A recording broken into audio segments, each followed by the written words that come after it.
Bom dia, hoje terça-feira, 19 de janeiro. Estamos dando início a mais uma reunião matinal. Quem diria, o FMI reduziu a projeção de crescimento para o Brasil, né? Quer dizer, acentuou o ritmo aí de queda recessiva aí para o ano de 2016, para 3,5% de queda. Lembrando que o Focus, relatório do Banco Central, que compila os principais dados do mercado, está em 2,99. Nós temos, desde outubro, uma queda para 2016 na casa de 4,3%. Acreditamos que novas revisões virão, não do FMI, mas principalmente do Focus, e tende a mais um número ali mais próximo a 4%. E tem mais. O governo aí espera, né? Quer dizer, o Banco Central, será que tem independência e autonomia? O governo trabalha com uma Selic, uma alta de 0,25. Só lembrando, até aqui nós temos divergências, né? Ricardo Kim e o Gustavo acreditam numa alta de meio. Eu e a Zena acreditamos numa alta de 0,25, muito mais pelo político do que pelo racional. E ainda tem mais também o governo ali limitando de 11 bilhões de despesas de orçamento. Isso é por aqui. Lá fora, ânimo geral, né? Parece que a crise acabou, mas não. Por mais que tenham vindo dados piores na China, o anúncio do Banco Popular da China, com injeção de 600 bilhões de yuans, está fazendo principalmente as mineradoras e também as commodities, como o petróleo, operarem em forte alta hoje. As empresas petrolíferas operam na casa de 2% de alta e as empresas de petróleo com mais de 4% de alta, aí, animando os investidores. Vou passar agora para o Gustavo Cruz para ele comentar sobre esses dados na China e também sobre essas notícias no mercado local. Agora a expectativa com o Copom se inicia hoje. Bom dia, Gustavo. Bom dia, Celso. Pois é, Copom iniciando hoje, como você comentou, muita pressão em torno dessa decisão. Lembrando que a gente já teve o governo, a Dilma e o Nelson Barbosa dando sinal verde para o Tombini subir juros. E agora, bem na véspera do início da reunião, surge essa informação no jornal Estado de São Paulo de que o governo trabalha com 0,25 de alta na taxa Selic e que ontem a Dilma teve uma reunião com o Alexandre Tombini que não constou na agenda oficial. Então, o Banco Central, que não é independente oficialmente, também não está mostrando nenhum sinal de independência com toda essa interferência, essa pressão política em torno da decisão que para os mercados trabalham com alta de 0,5 na reunião, que amanhã à noite será anunciada se vai ser 0,25, meio ou até nada. Quem sabe o que virá de lá. Ainda na parte doméstica, o FMI ele reduziu as projeções do crescimento mundial, do crescimento global, para 3,1% em 2015, 3,4% em 2016 e 3,6% em 2017. E o destaque foi que ele citou o Brasil como uma das principais causas dessa revisão para baixo do crescimento. Ele tinha previsão para o Brasil ter uma recessão de 1% em 2016, agora foi para 3,5% de queda em 2016 e para 2017 ele previa alta de 2,3% do PIB brasileiro, agora ele trabalha com estabilidade de 0%. Então eles citaram que a incerteza política e a investigação da Lava Jato está fazendo uma recessão bem mais profunda do que a previamente esperada pelo FMI. Além disso, eles citaram também o Oriente Médio com a perspectiva do preço de petróleo em queda, também como causa da revisão para baixo, e os Estados Unidos não tendo uma aceleração mais forte, mas simplesmente mantendo o crescimento no ritmo atual, também foram destacados, mas eles destacaram bastante negativamente o Brasil para fazer essa revisão.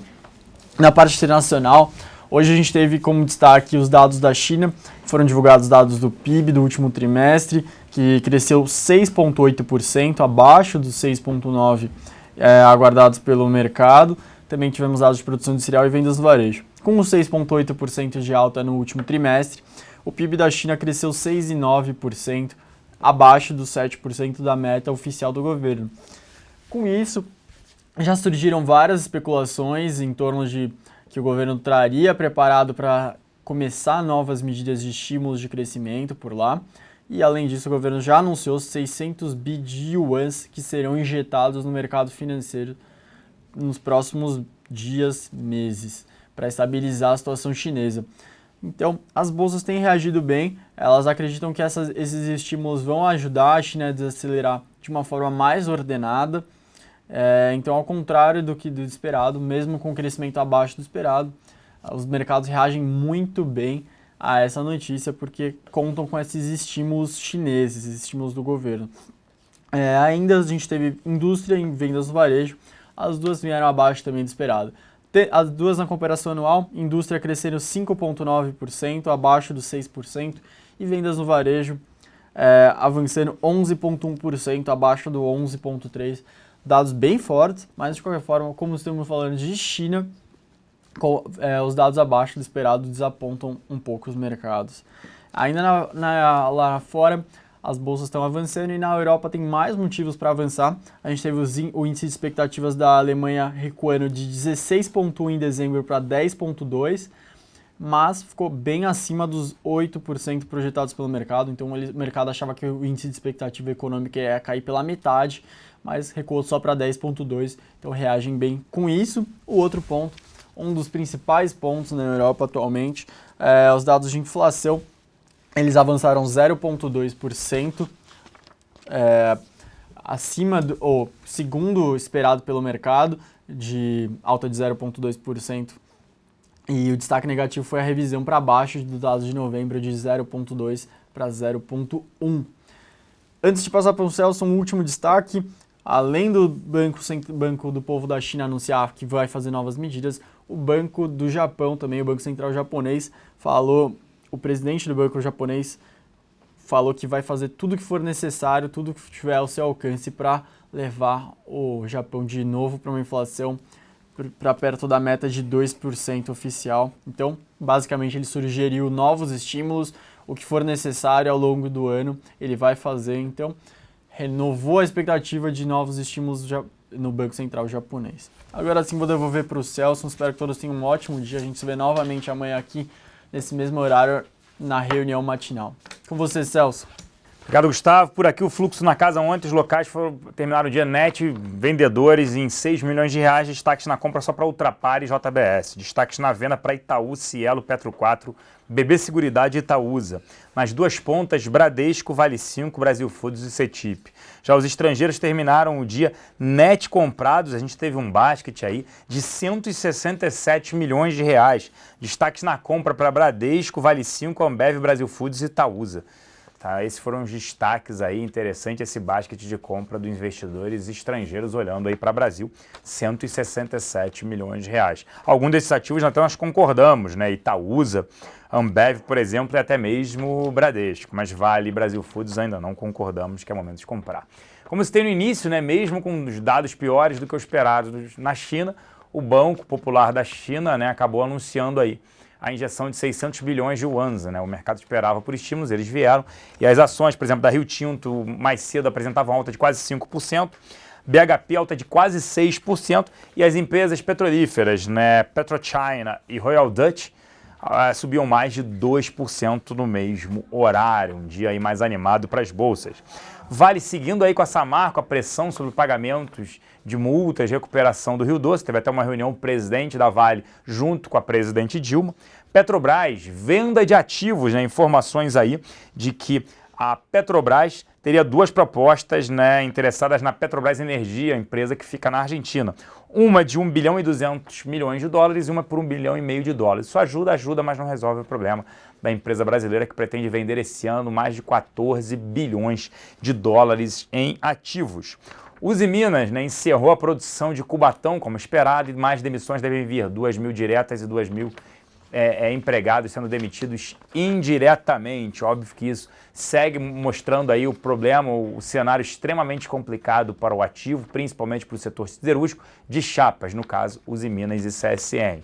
Né, a gente segue short em Uzi Minas, dado o cenário, os em 5, dado o cenário altamente desafiador.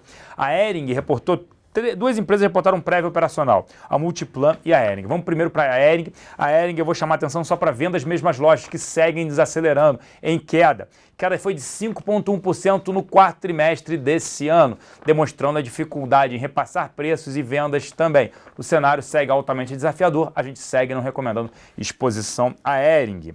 Multiplan, a prévia operacional, destaque para vendas mesmas lojas que cresceram 2,1% no quarto trimestre na comparação anual. Fraco ainda, mas mesmo assim melhor do que algumas varejistas, como foi o caso da Hering. Nós não recomendamos exposição nem no setor do varejo, nem no setor de shoppings. Mas quem quiser, eu quero ter uma exposição a varejo, Lojas Americanas e Loja Renner. E tem mais informações aí hoje, né, do jornal O Globo, dizendo que a Oi vai assinar nos próximos dias um mandato com o Santander e também com o Barclays para que sejam assessores financeiros para a fusão entre Oi e TIM. A Oi já havia contratado o BTG Pactual, agora mais esses dois bancos para acelerar esse processo de fusão entre Oi e TIM. A gente acredita que aconteça mesmo, mas a gente prefere exposição a vivo, que aí melhoraria o cenário para o setor de telecom, principalmente de celulares. Você tira uma empresa, né, com uma fusão entre Oi e TIM, você tira uma companhia, né, que acaba canibalizando o mercado, privilegiando crescimento, ganho de market share, principalmente em pré-pago, ao invés de retorno, né, de retorno para os seus acionistas. A gente não recomenda exposição nem a Oi nem a TIM, mas sim a Vivo. E a CCR informou sim que enviou um comunicado a respeito, né, do Sem Parar, que a empresa STP, que é dona do Sem Parar, ela está sim negociando uma possível venda do ativo. Ele pode ser até que subam as ações da CCR por conta dessa informação. Falam-se aí que poderia valer 4 bilhões de reais a empresa Sem Parar, que chegou a arrecadar no ano passado 11 bilhões de reais. E a Rossi, né, como outras empresas que vêm sofrendo no mercado aí, ela acabou de anunciar um grupamento de ações 5-1. As ações agora, hoje, abrem a 2,40, vai buscar de novo centavos para variar, né? Empresa boa, né, ela acaba separando, né? Ela não faz o grupamento, ela faz o split. Empresa que sofre, está num problema, num cenário altamente desafiador, tem que fazer grupamento, porque as ações não param de cair, viram penny stocks. E por último, mas não menos relevante, nossa mesa de aluguel, destaques para Lame 4, Marisa, Natura, CSN, Petro, tanto 3 quanto 4, Vale 5 e Telbe, essa que subiu horrores aí por conta do governo, falando quem ganha com isso, né? Impressionante aí, uma ação subir 400, 500%, quem ganha com isso? Parece que tem uma opção, né? Quem ganha com isso tudo aí, após o anúncio do governo que gostaria de reativar a companhia. Agora eu vou chamar aqui Thiago Salomão para falar sobre a pauta. A pauta é China e também o FMI reduzindo as projeções para o Brasil. Salomão, bom dia. Bom dia, Celson. Ontem esse dia foi um pouquinho mais tranquilo por causa do feriado nos Estados Unidos e a ausência de indicadores. Hoje está acontecendo tanta coisa que até essa notícia da FMI está ficando um pouco antiga, né? Agora, logo depois da abertura do Ibovespa Futuro, a curva do DI já começou a precificar uma alta de 0,25 na reunião de amanhã, que termina amanhã, começou hoje a reunião do Copom, termina amanhã.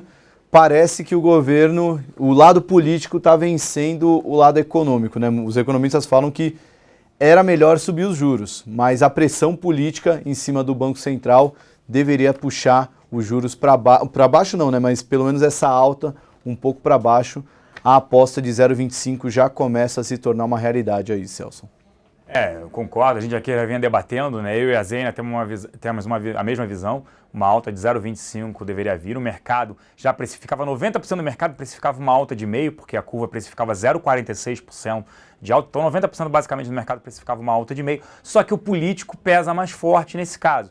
E aí a decisão do Banco Central, na nossa opinião, era de que vai dar uma alta, mas não vai vir com meio. Ele dá uma alta de 0,25 e fala, governo, não tem como baixar nem manter, eu preciso elevar. Mas não, eu teria que elevar meio, mas já elevei 0,25. Então foi muito assim uma saída pela tangente para dizer, elevei mercado, vou trazer a credibilidade, o Tombini falando. E por outro lado, ele com o governo, Dilma, não tinha como fugir disso. E até teve informação que eles se encontraram, não estava na pauta, na agenda, eles se encontraram ontem, e aí o governo fala, o governo acredita numa alta de 0,25, quer dizer, não é Banco Central, não é independente? Cadê a independência, Salomão? Pois é, né, Celso? Só que uma informação relevante que saiu agora, a Bloomberg faz a precificação pela curva de juros, a precificação de uma alta da Selic, não é nem de 0,25, 0,5, uma alta caiu de 45,5 para 35,9, ou seja, até mesmo a aposta de alta de juros está perdendo um pouco de força. Eu acredito que vá subir os juros, mas é aquela coisa, né, Celso? Quanto mais um evento que vai acontecer gera uma grande expectativa, maior deve ser a reação do mercado na quinta-feira, né? Então a gente deve ver uma quinta-feira de bastante volatilidade, não importa a decisão do Copom, né?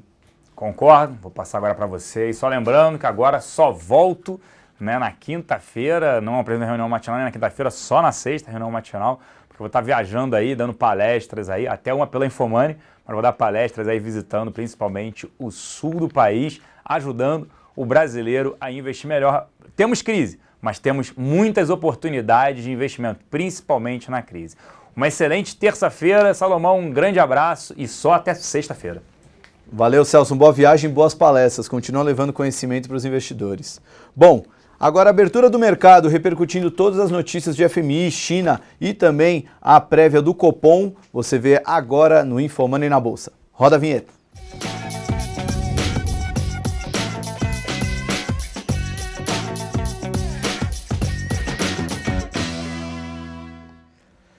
Começando InfoMoney na Bolsa nessa terça-feira, dia 19 de janeiro de 2016. Antes de passar para os destaques da pauta, vamos dar aquela visitada rápida nas cotações iniciais do Ibovespa, nesse momento 10 horas e 9 minutos. Para quem opera com notícia, pode achar estranho esse movimento de hoje, né? Porque o Ibovespa está marcando uma alta de mais de 2% e poucas notícias favoráveis para o mercado a gente pode pontuar hoje, né? O dólar nesse momento cai 0,6, voltando para aquela faixa de 4,02. O dólar continua bem resistente entre R$ 4,00 e 4,05. Toda aquela volatilidade que a gente viu ano passado parece que está indo pelo ralo, porque o dólar não está conseguindo ter uma nova disparada. E destaque para os contratos futuros de DI, aqui eu tenho separado os contratos de janeiro entre 17 e 21.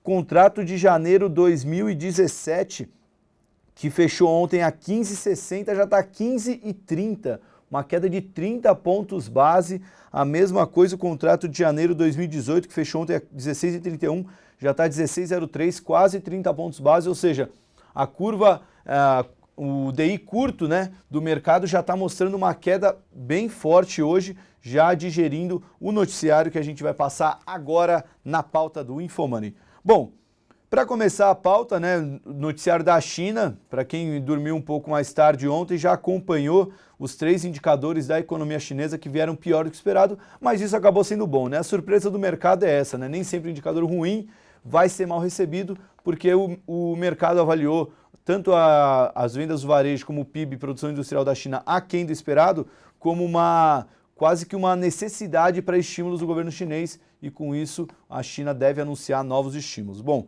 vamos passar para os indicadores. O PIB da China cresceu 6,8% no quarto trimestre, a expectativa era de 6,9%, embora tenha sido muito próximo do esperado, ficou abaixo do esperado, foi o pior resultado trimestral desde 2009, e no ano o PIB cresceu 6,8%, 6,9%, foi 6,8% no quarto trimestre, 6,9% no ano de 2015, foi o pior resultado anual desde 1990, então isso, por mais que tenha sido esperado pelo mercado, liga um belo sinal de alerta sobre a desaceleração da economia chinesa.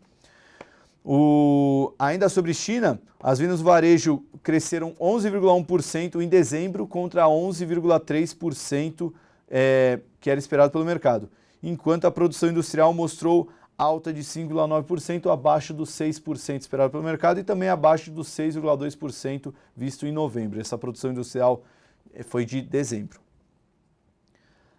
Passando agora para o Copom, né, principal destaque da agenda brasileira, ficam as notícias de que o governo espera que o Banco Central eleve a taxa de juros em 0,25 ponto percentual e não em 0,5, como espera a maior parte dos economistas. Vale lembrar que hoje é o primeiro dia da reunião do Copom, que vai definir a Selic amanhã à noite, horário a definir, não tem horário definido o fim da reunião do Copom, mas sempre por volta das 7, 8 até 9 horas da noite deve sair o resultado da reunião. A grande aposta era uma alta de 0,5, já está perdendo força, a alta de 0,25 começa a ganhar força, inclusive uma estabilidade da taxa em 14,25 começa a prevalecer. Os motivos o Celso já falou, eu vou mandar até um link aqui do Comprar ou Vender de ontem, que a gente deu uma bela aula de China para entender tudo isso que está acontecendo com a economia chinesa. O Alexandre Dumas Damas, que é um economista especialista em China, fez mestrado em China, morou por 5 anos na China, ele mostrou por que ele acha que o único susto que o mercado pode estar levando da China é porque não acredita que ele vai começar a andar em L a economia, né? Que vai cair e depois começar a andar de lado, com um crescimento de 4% pelos próximos 10 anos, crescimento de 4% ao ano pelos próximos 10 anos. Se o mercado não trabalha com essa hipótese, trabalha com uma economia em V, que bate no fundo e volta a crescer, o mercado vai ter uma surpresa negativa. Eu vou mandar o link, assim que acabar o programa, eu já mando o link para vocês da aula de China e também de Copom, que foi dito que o lado político deve prevalecer sobre o lado econômico, e isso a gente está vendo agora, a pressão sobre Alexandre Tombini para que ele não vire um novo Joaquim Levy, que defenda a causa econômica, mas seja prejudicado pelo âmbito político. Com isso, a Selic pode subir menos do que o 0,5 que era esperado. Passando agora para a FMI e Tombini, o presidente Alexandre Tombini avaliou como significativas as revisões às projeções de crescimento do Brasil em 2016 e 2017 feitas hoje pelo FMI. Para quem não viu, o FMI prevê uma contração maior do PIB do Brasil em 2016. A projeção anterior do FMI era de 1%, já subiu para 3,5% de queda. E destaque também para 2017, essas organizações mundiais como o FMI, o Banco Mundial, geralmente têm projeções um pouquinho mais conservadoras do que bancos e corretoras independentes. Mas a projeção de 2017 do FMI já mostra estagnação da economia. Antes era uma alta de 2,3%, diminuiu para 0% de expectativa de alta da economia brasileira em 2017, ou seja, um cenário bem preocupante para a evolução da atividade econômica brasileira.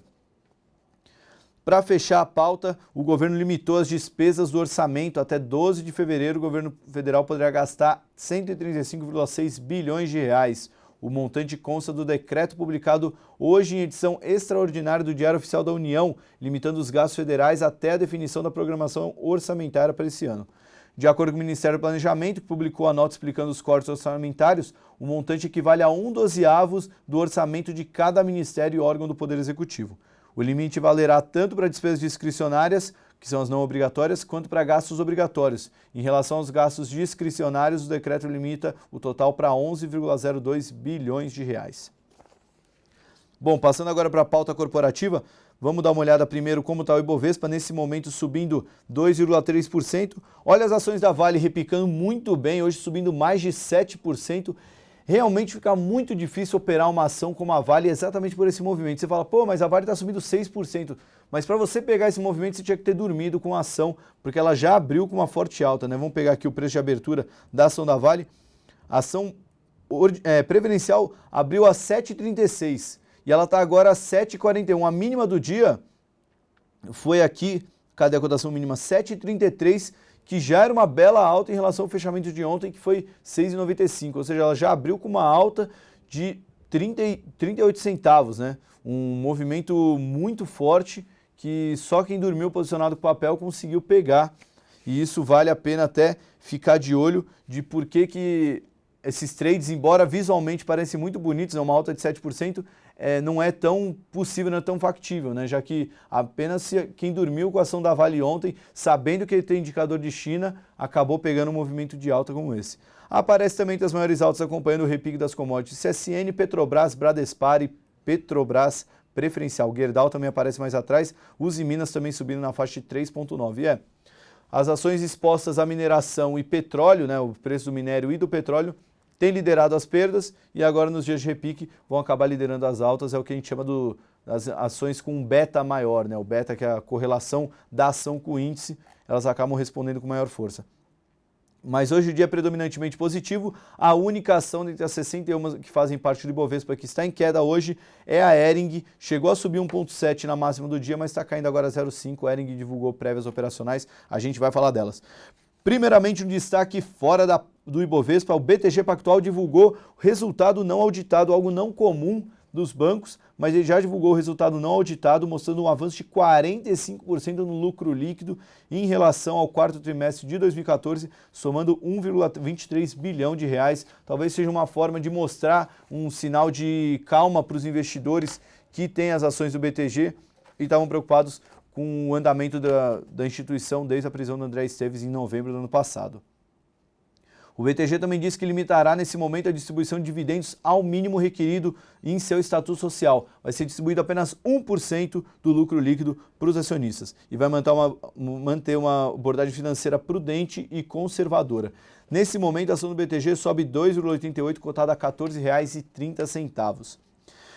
Sobre Vale, na última segunda-feira, a presidente Dilma e o presidente da Vale, Murilo Ferreira, se encontraram. O governo se dispôs a negociar um acordo com a mineradora para a recuperação do Rio Doce, que ao lado da BHP é dona da Samarco. A Vale e a BHP juntas é dona da Samarco e toda a tragédia em Mariana acabou devastando o Rio Doce e a Vale está disposta a negociar com o governo um acordo sobre a recuperação do Rio Doce. Sobre Petrobras, muitas notícias sobre a empresa. Primeiramente, a Petrobras diz que tem 2 propostas para a compra de sua operação na Argentina, a Petrobras Energia. Conforme conta a colunista Maria Cristina Frias, do jornal Folha de São Paulo, a Pampa, maior companhia do setor elétrico argentino, já ofereceu 1,2 bilhão de dólares e a estatal YPF ofereceu 1,5 bilhão de dólares pela companhia. As expectativas são de que o negócio seja fechado ainda no primeiro trimestre. Ainda sobre Vale, uma notícia bem legal, a gente vai publicar ela, se já não está no site, vai publicar já agora na abertura do mercado. Vou mandar para vocês assim que acabar o programa. O BTG Pactual fez um relatório muito legal sobre o setor de energy, né, as empresas expostas ao mercado de petróleo, cortando o preço-alvo da Petrobras de 5,50 para $3, né, o preço-alvo dos ADRs, um corte quase 50%. Ele fala que apesar do corte muito alto, ele está bem ajustado em relação à realidade da Petrobras. Ele fala que a aparente falta de qualquer sentido de urgência está cobrando um pedágio enorme sobre a empresa. Destaque que 2015 foi um ano perdido para a estatal e também falou mais uma vez sobre a tempestade perfeita que está sendo criada sobre o valor de ação da empresa, que está perdendo completamente o valor, na verdade. Apesar da notícia, a Petrobras sobe muito pelo repique de ontem, né? Para quem acompanhou o mercado ontem, a Petrobras perdeu os R$5, né? Até a brincadeira que rolou na internet de quem chegaria aos R$5 primeiro, se era o dólar, o preço da gasolina ou a Petrobras ganhou a aposta, mas quem realmente ganhou essa aposta foram os investidores que operaram as puts de Petrobras. Ontem a gente fez a matéria falando sobre as puts de fevereiro que já começaram a ganhar liquidez e já subiram mais de 770%. Desde sexta-feira, quinta sexta-feira, quando começaram a ganhar maior liquidez. Isso porque as puts de janeiro foram vencidas já ontem, segunda-feira, quando foi o vencimento de opções. Apesar da alta, a Petrobras está operando abaixo dos R$5, agora está R$ 4,98, alta de 3,75. Na máxima do dia, chegou a 5,05, já voltou para abaixo de R$5. Parece que o mercado gostou de manter a Petrobras abaixo de 5. Vamos falar agora de Grupo X. Fazia tempo que a gente não falava do Ike Batista aqui, mas tem saído notícias de uma reestruturação do Mubadala, que é um dos investidores que está dentro das empresas do Grupo X. Ontem, o Ike já tinha anunciado que assinou um acordo para vender 90 milhões de ações da OSX para uma afiliada da Mubadala. A quantidade representa 28,78% do capital social da OSX. E hoje saiu que o Ike também assinou que venderá 21,04% do capital da MMX Mineração, o que equivale a 34 milhões de ações da mineradora. Ele vai vender isso na bolsa, também faz parte do acordo com o Mubadala.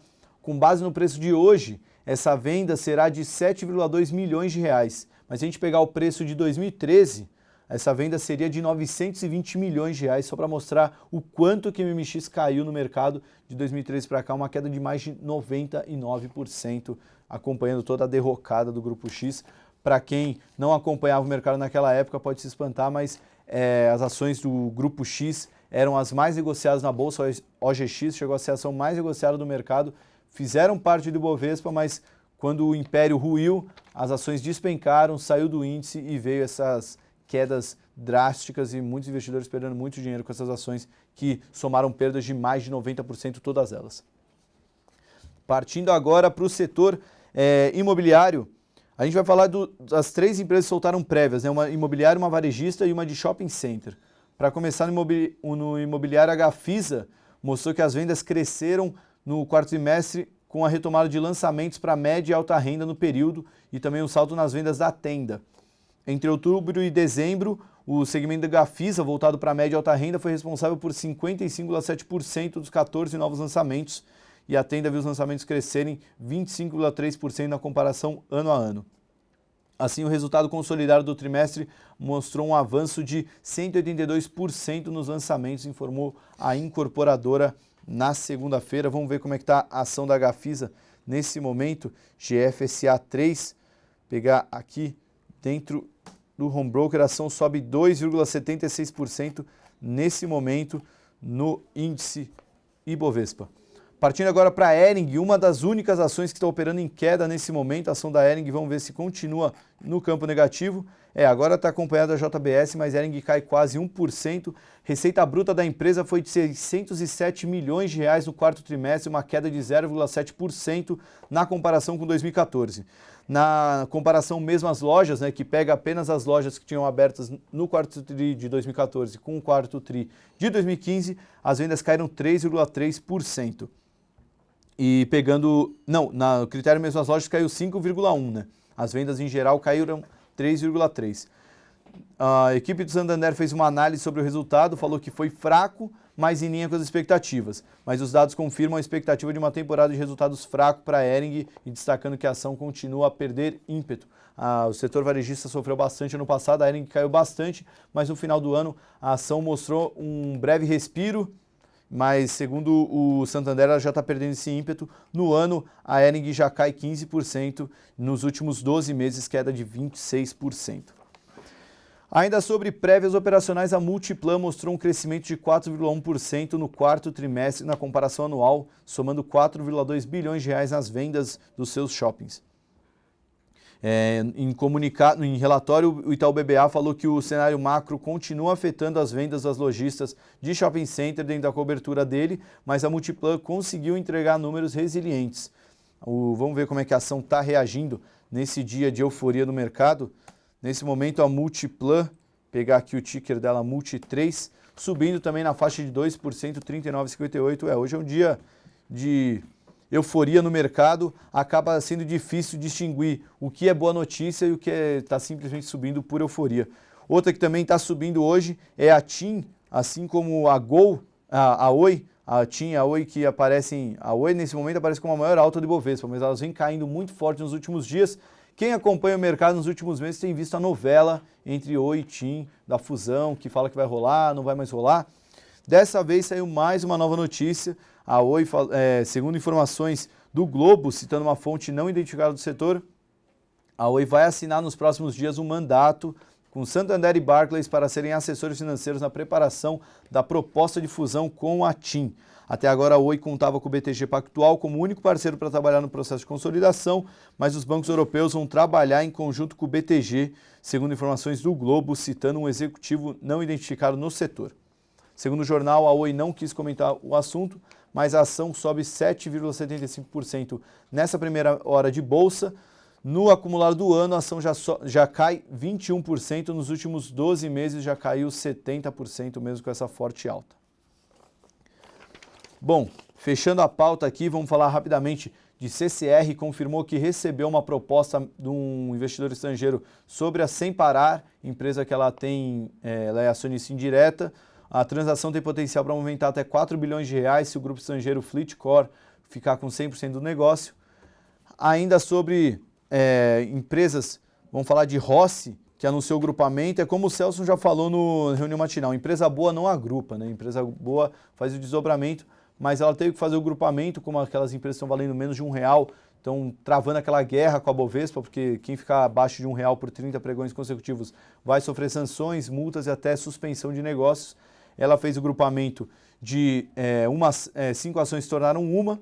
Ela abriu no pregão de hoje a 2,40, já está caindo 2,9%, cotada a R$ 2,33. O problema do grupamento é que aquela ação que está valendo muito pouco acaba tendo um fundo maior para cair, acaba tendo um espaço maior para ampliar suas quedas. Então é praticamente jogar gasolina no incêndio o grupamento de ações. Uzi Minas decidiu encerrar a produção de aço na unidade de Cubatão em São Paulo e cerca de 2.000 funcionários próprios serão demitidos. Segundo o sindicato local, outros 2.000 terceirizados também serão demitidos. Mais uma empresa do setor siderúrgico que está tendo que passar a faca no número de funcionários, tendo em vista a queda na produção, queda na demanda, e isso péssimo sinal para a indústria. E é só ver os dados que a gente, não só da indústria, como venda de automóveis e dados do setor imobiliário mostram o enfraquecimento dessa demanda e as medidas são drásticas, porém necessárias nesse momento de crise. Para fechar, o Bradesco BBI rebaixou a recomendação de Ânima para neutro, ainda no setor educacional. Ele falou que a Croton é considerada top pick do setor e a Estácio também tem recomendação neutra. Vamos ver se a Ânima responde com queda hoje.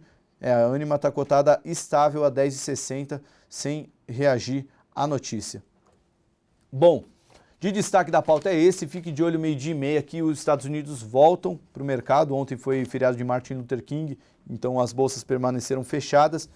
Vale a pena monitorar o comportamento do preço do petróleo, que tem repercutido bastante na Petrobras. Hoje ele está subindo 5%, mas qualquer novidade pode trazer ele para baixo. Até porque tem muito mais notícias negativas do que positivas sobre o Brasil. A gente já viu isso semana passada, o dia começando sinalizando um forte repique, mas perdendo força ao longo do dia. Tenham cuidado, usem um stop se estiver operando comprado, porque todo cuidado é pouco nesse momento, a tendência ainda é de baixa, apesar do movimento bastante esticado e um repique até ser saudável, a tendência ainda é de baixa para o mercado. Eu me despeço aqui, tenham todos um bom pregão e até amanhã com mais um InfoMoney na Bolsa. Até lá!